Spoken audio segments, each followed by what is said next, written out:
Joining me now is Michelle Goldberg, New York Times columnist and an MSNBC contributor, and Tess Owen, senior reporter covering extremism for Vice News. Thank you both for being here to talk about just a deeply distressing and weirdly, wildly under-discussed topic in American political life. And Michelle, I'll start with you just because I know you have a piece today that we're going to get to in a second. David French, one of your colleagues at the New York Times, also has a piece where he talks about the way in which the normalization of political violence in American life is at an unprecedented level and draws attention to the polling. I think it was last October, 33% of Republicans and 41% of pro-Trump Americans agree with the statement that because things have gotten so far off track, true American patriots may have to resort to violence in order to save our country. Am I paranoid in thinking I can imagine those numbers going up over the course of this year? No, I mean, I think that Trump is going to make sure that they go up. I mean, and this is sort of with Trump being somewhat in the background of our national conversation compared to where he had been, you know, for 4 ungodly years.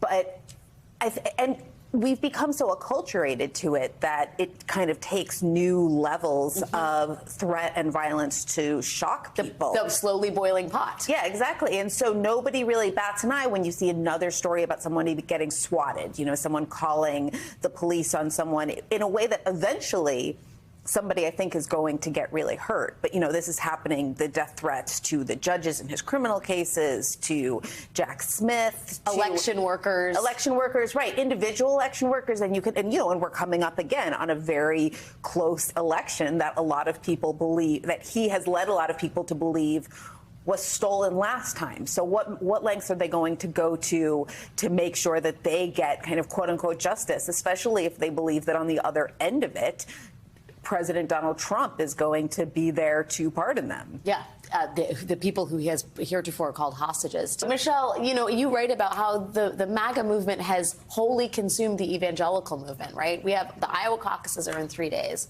And the most influential members of the evangelical movement have not endorsed Donald Trump, and he is probably going to win Iowa in a landslide. Right. So, I mean, there's a guy in Iowa named Bob Vander Plaats, who is the head of this group called the Family Leader, who until this year was really seen as this kingmaker. He had this incredibly powerful evangelical machine. And again, the people that he endorsed won the Iowa caucuses. They didn't necessarily go on to win the presidency. But, you know, Rick Santorum, Mike Huckabee, Ted Cruz, I believe he endorsed George W. Bush, but I have to double check that. But you see this again and again and again.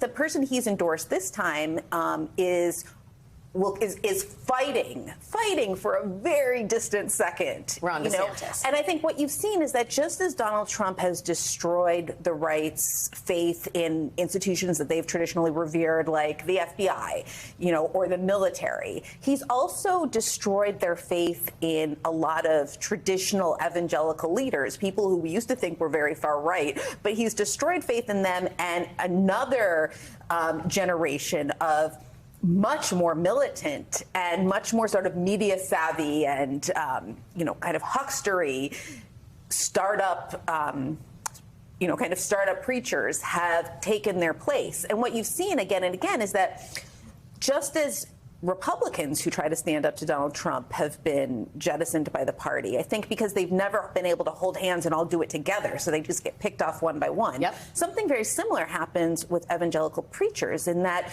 you see evangelical preachers who raise qualms about the MAGA agenda, and the people, rather than following them, they just leave their church and find a more MAGA church in the same town. Well, David French, I'm quoting liberally from him, suggests that they don't even need the church anymore. That in a way, Trump has become, not in a way, Trump has, they will say, become their savior. A lot of them depart, they leave the pew and they go to the rally. And I think that in some ways, you could see this as a new religion. Yes. Well, it's like Christian nationalism. Yeah, right. Of course it's Christian. Right. It's Christian nationalism. And there's a point at which Christian nationalism departs so much from the tenets of traditional evangelicalism that it just becomes a new thing. Yeah. And not to invoke the name of your storied place of work, but it is vice signaling, as the New York Times puts it, rather than virtue signaling. That the rage is the homily, if you will, and that this isn't a temporary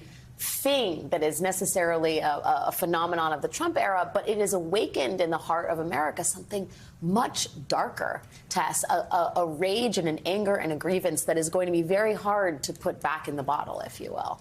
And I also think that the danger of Christian nationalism is that they don't just feel that they're doing Trump's bidding, but they feel like they're doing God's bidding. That they have this higher authority or justification going forward for any kinds of violence that they have to commit in their name. What is so stunning about that is this week, I think it was last Saturday, Trump releases an ad called God Made Trump. And it is literally, chapter and verse placing Trump as a disciple of God, God's chosen messenger or warrior, whatever you want to call it. He's playing directly into that sentiment. And this is language that Bannon has used, Roger Stone has used. This is what a core vision or a core idea that they really use to sort of mobilize and keep the attention of his flock. And in the meantime, what's a good Republican supposed to do, right, Michelle? I mean, that's your colleague Jamel Bouie. It's just a New York Times, murderer's row here. But he writes, I'll excerpt. This is his latest piece on the net effect of Trump's threats on the Republican Party. In all likelihood, Trump's threats have also worked to suppress the growth of a meaningful anti-Trump faction within the GOP. It's hard under normal circumstances to take a stand against the leader of your political party. And now Trump can try, whether he's the nominee or not, to use the fervor of his followers and acolytes to tilt the playing field in his direction, to use the example of those Republicans who have crossed him as a warning to wavering lawmakers, to anyone who resists the force of his will. Right, and we know this. I mean, I believe that Jamel points this out in his column, but you saw the reason that Donald Trump is now the front runner for the Republican nomination is because the Republicans in the Senate after January 6th, many of them knew that he had fomented an insurrection, betrayed his oath of office, should be impeached. And according to Mitt Romney, at least some of them didn't vote to impeach because, unlike him, they did not have the money to pay for their own personal security. Yeah. And it comes down to that simple fact of, if you can withstand the terror, fear, if you have the resources or the backbone, maybe you'll stand up against him. But most people don't. And the net effect on the justice system, I think, Tess, could be profound as you look at all these judges who are facing these direct threats from the plaintiff in their courtroom. Right. And the threats against, and this is how the landscape has kind of evolved, because rather than the street-based kind of mobilizations that we were seeing in 2020 in the lead up to January 6th, now it's this diffuse sort of environment, threat environment, where elected officials, election officials, election workers, judges who rule unfavorably towards the former president, lawmakers, Democrats, or even probably more so Republicans, moderate Republicans, who kind of don't stay in line.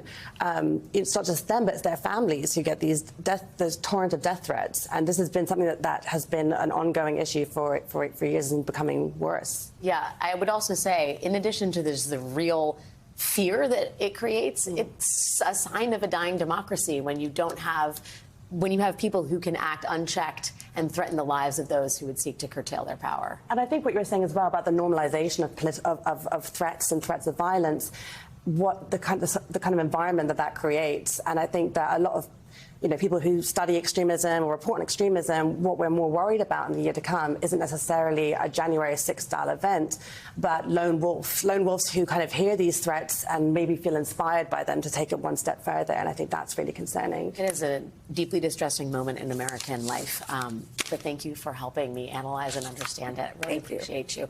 Michelle Goldberg, Tess Owen, thanks for making the time tonight.